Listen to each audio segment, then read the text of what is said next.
pero les comento un poco cuáles han sido las principales highlights de este informe difundido esta semana.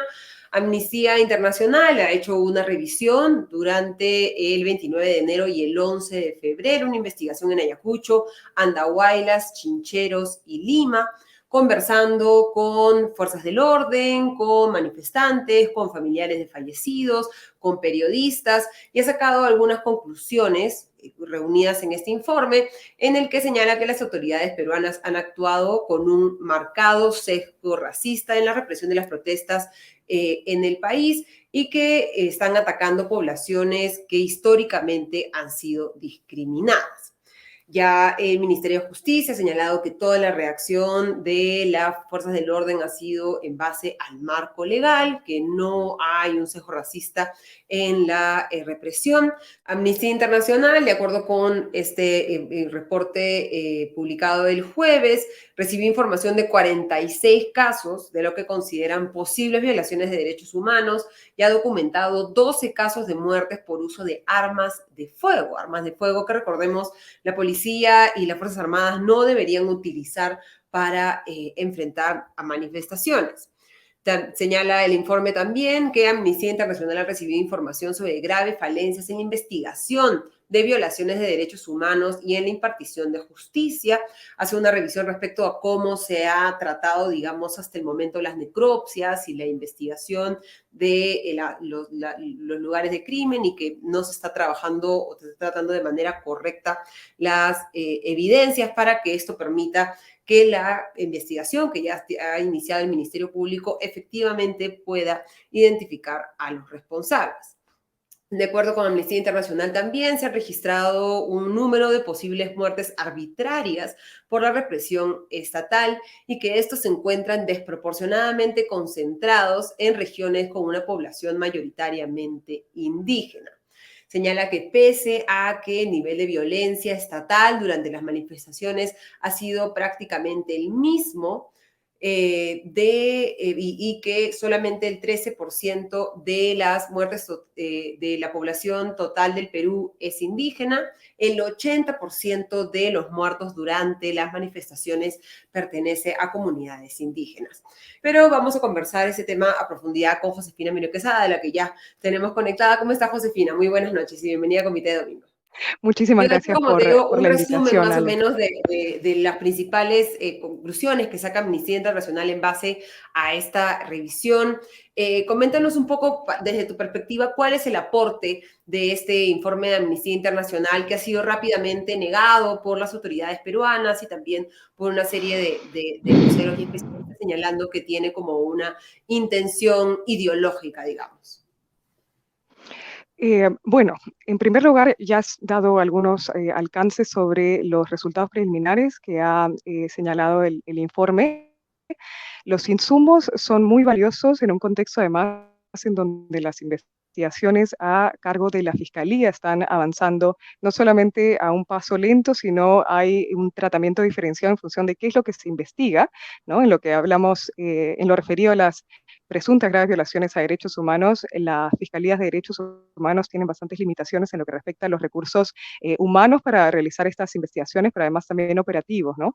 Entonces, son insumos valiosos porque han sido, es una documentación que exhaustiva, que recoge no solamente los testimonios de las víctimas o de los familiares de las víctimas, sino también de las autoridades. Y esto incluye, por supuesto, el testimonio de la presidenta, a quien se le, digamos, entregó algunos de los hallazgos, pero también de las autoridades policiales, también de la Defensoría del Pueblo, de organizaciones que han estado siguiendo estas manifestaciones y que tienen información que tiene que ser cotejada como es en cualquier tipo de investigación. Los testimonios es un medio probatorio que debe ser cotejado como en este caso, con evidencia que lo corrobora de tipo visual, ¿no? Hay videos, hay documentación que dan cuenta que ha habido, por ejemplo, un uso excesivo de la fuerza.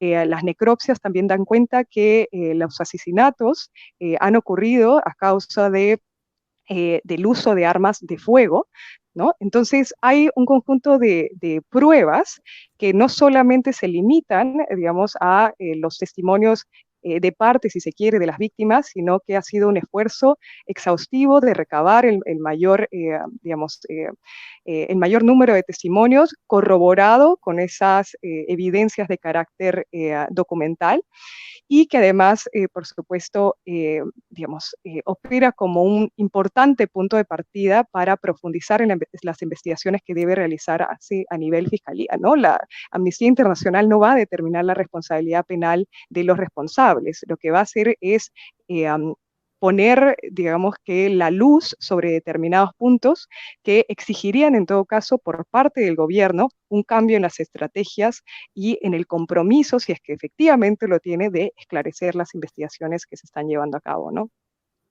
Sí, hay algunas personas, inclusive algunos de los que nos siguen domingo a domingo, ¿no?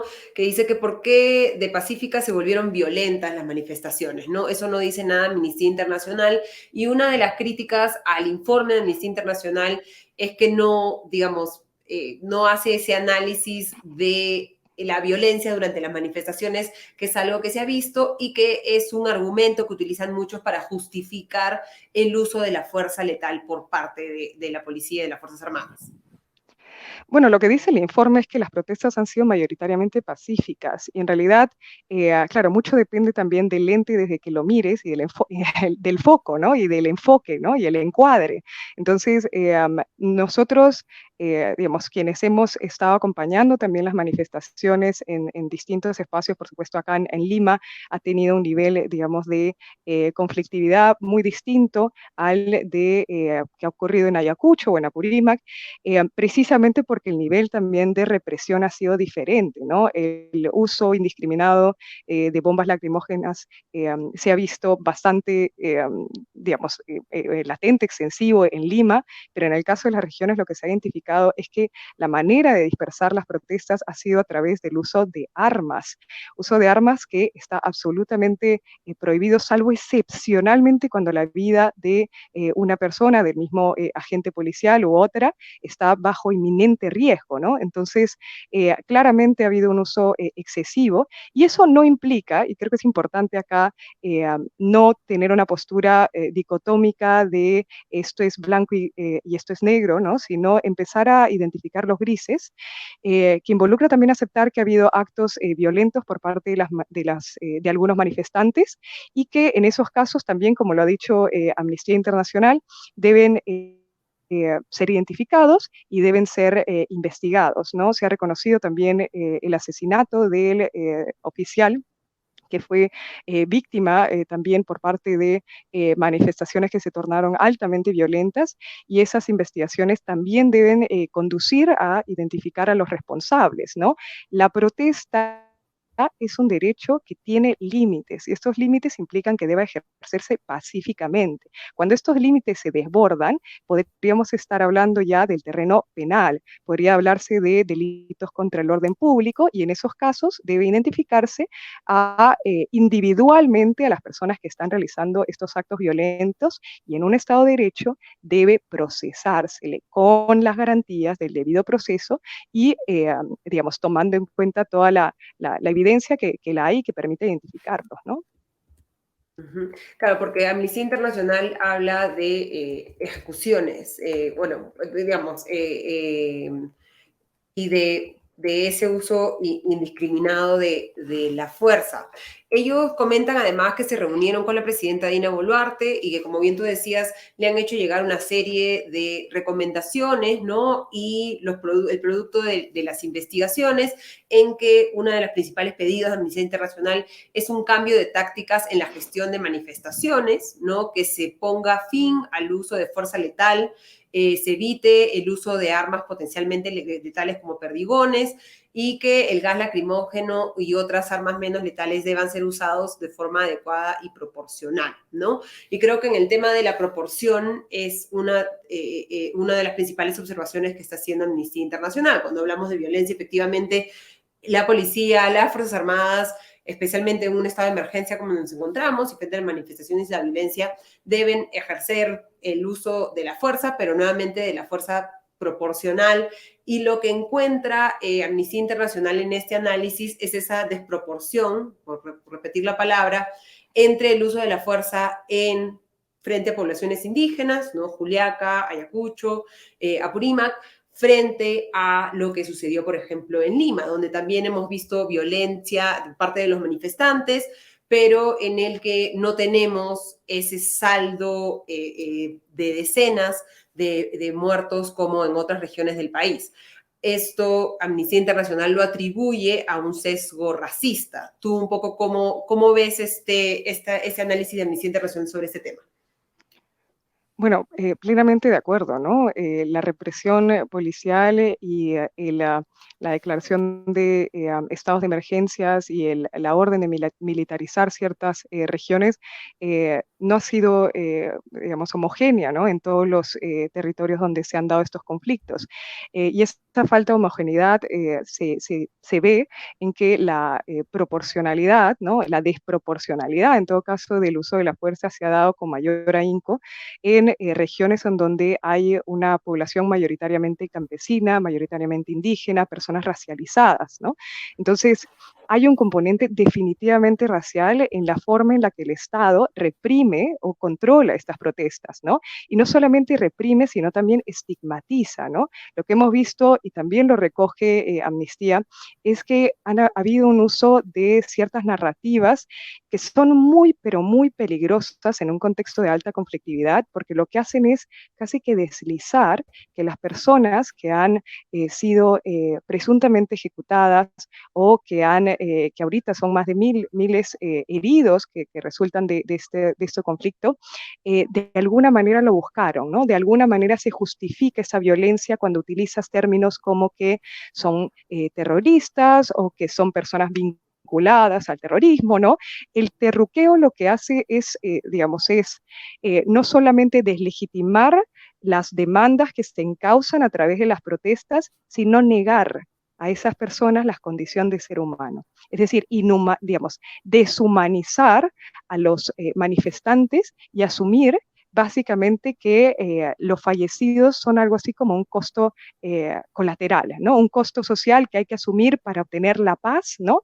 Narrativas que son muy, pero muy peligrosas en un Estado de Derecho y que lo hemos visto con un sesgo racial, profundamente racial, y también que lo que hace también es evita que podamos ir debajo, digamos, de la conflictividad, es decir, cuáles son las demandas que se han querido encauzar a través de la protesta, porque al final la protesta y las manifestaciones son herramientas, son medios a través de los cuales tú buscas canalizar ciertos reclamos. Y estos reclamos son absolutamente válidos en un contexto en donde no solamente ha habido una insatisfacción por parte de los ciudadanos con respecto a la clase política, sino que hemos vivido una pandemia y una, digamos, crisis sucesivas que ha impactado en las poblaciones más desaventajadas. Y son los reclamos de desigualdad, son reclamos que han estado, digamos, postergados por años y que este tipo de narrativas estigmatizantes lo que hace es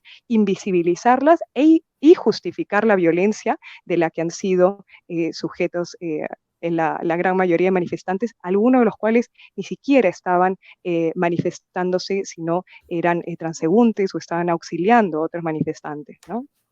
Que el informe de Amnistía Internacional, y lo recomiendo a todos leerlo, que no es muy extenso, hay que decirlo, y está en la página web de amnistía.org.pe, cita con nombres y apellidos a cada uno de esos jóvenes que o estaban transitando o se habían sentado en un cerro a mirar las manifestaciones y que fueron alcanzados por disparos o disparos de gases lacrimógenos a tan poca distancia que se convertía en uso de fuerza letal. Hay muchas críticas al informe de Amnistía Internacional y las traigo un poco para mantener el diálogo. Por ejemplo, dice Carlos de Gante, el informe reconoció que hubo un golpe de Estado, que la población atacó a la Policía Nacional del Perú. El informe no se pronuncia por, digamos, la parte política, ¿no? Sí, no, yo creo que es importante también establecer el ámbito o el radio digamos, los objetivos, la metodología utilizada era estrictamente para investigar las presuntas violaciones a los derechos humanos. Amnistía Internacional es una organización que tiene como misión esta tarea de recabar información, de investigar y llamar la atención de las autoridades con respecto a estas presuntas violaciones por parte del Estado, ¿no? Yo creo que esto es algo que es importante destacar. No es lo mismo la violencia que ejercen manifestantes que la violencia que despliega el Estado. El Estado tiene obligaciones de proteger a los ciudadanos y a veces nos olvidamos de ese tipo, del rol que tiene el Estado de salvaguardar la vida de las personas. El rol tiene un Estado el Estado tiene un rol protector, el Estado es garante de los ciudadanos, el Estado sirve a los ciudadanos y a su dignidad.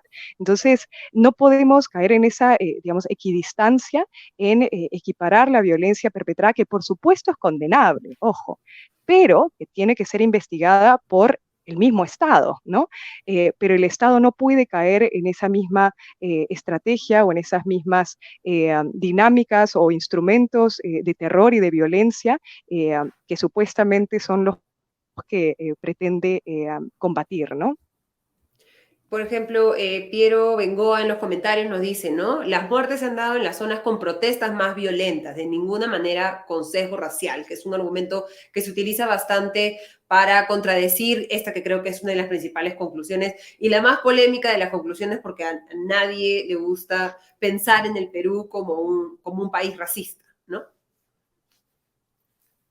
Bueno, lo que pasa es que, nuevamente, la violencia ejercida por los manifestantes tiene que ser respondida de una manera también inteligente a través de operativos que permitan identificar quiénes están detrás, ¿no? No se trata de que a mayor violencia por parte del Estado para reprimir esas protestas, ¿no? De hecho, la idea es que por más que los conflictos escalen, ¿no? En nivel de violencia, el Estado no debería equiparar, ¿no? Esos niveles de violencia, sino tener estrategias más inteligentes en la identificación de quienes están gestando esta violencia y en en desagregar, ¿no? Es decir, las manifestaciones nuevamente han sido mayoritariamente pacíficas y la obligación del Estado es identificar aquellos manifestantes en donde se está desbordando los límites del derecho a la protesta y estarían ya incurriendo en delitos. Y en esos casos lo que corresponde es identificar, denunciar, procesar y eventualmente sancionar. ¿No?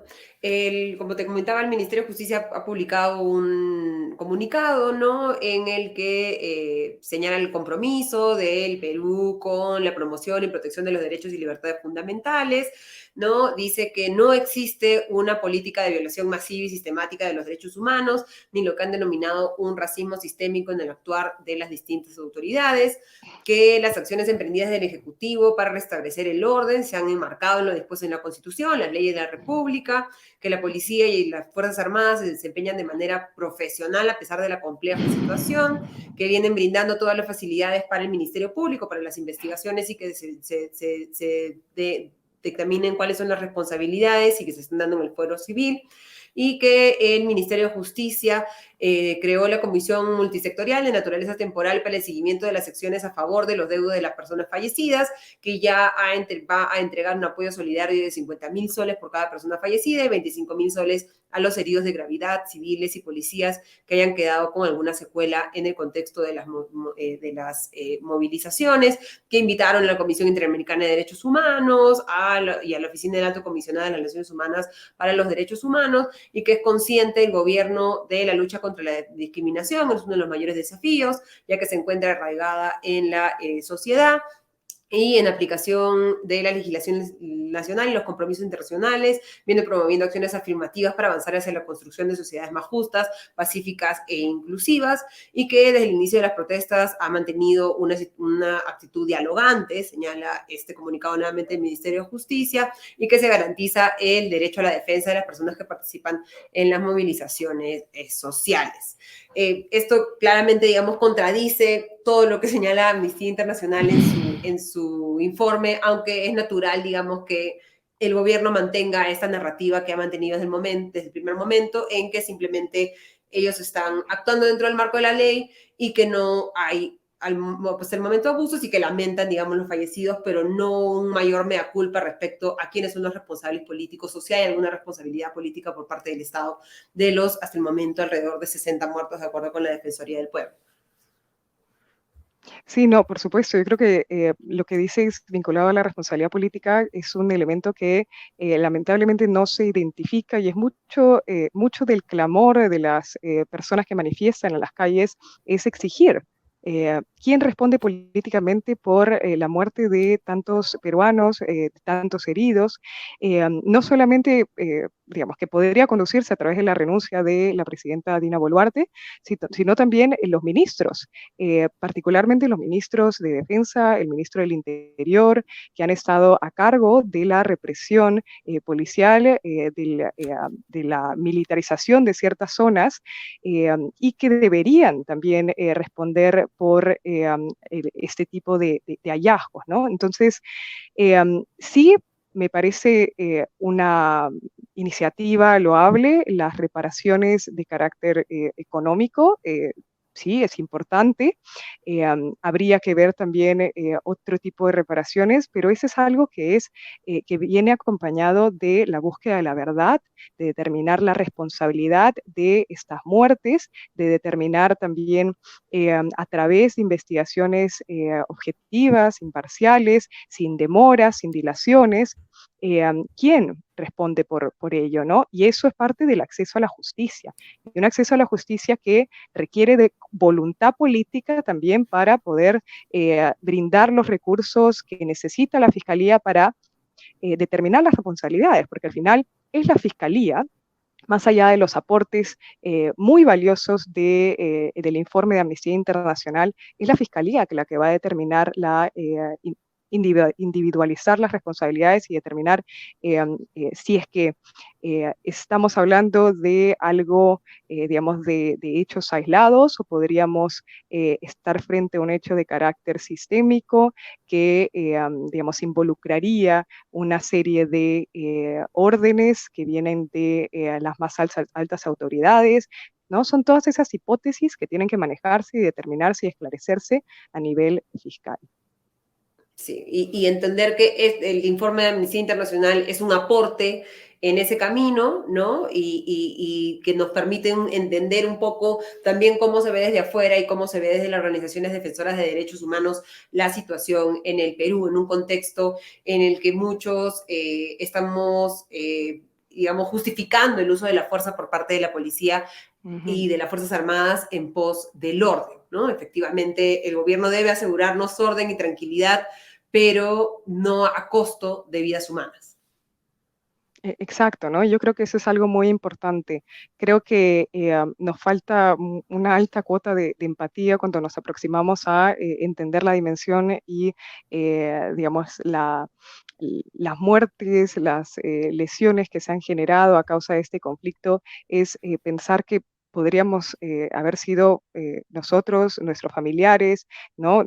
Yo creo que la apatía con la que se aproximan a analizar estos casos lamentablemente dice mucho de una sociedad profundamente desigual, profundamente racista, clasista, que considera que ciertas personas no merecen ser titulares de determinados derechos, ¿no? Estamos hablando de personas, nuevamente, si uno indaga las historias y los testimonios de los familiares sobre quiénes han sido los fallecidos, no es pues propio un Estado de Derecho que la fuerza del orden utilice digamos, o reprima a la población que está ejerciendo el derecho a manifestarse pacíficamente o que simplemente está pasando cerca de las protestas, O que está que ayudando sean a alguien en una ejecutados o que están manifestación, ¿no? ayudando, ¿no? O sea, que sean ejecutados extrajudicialmente.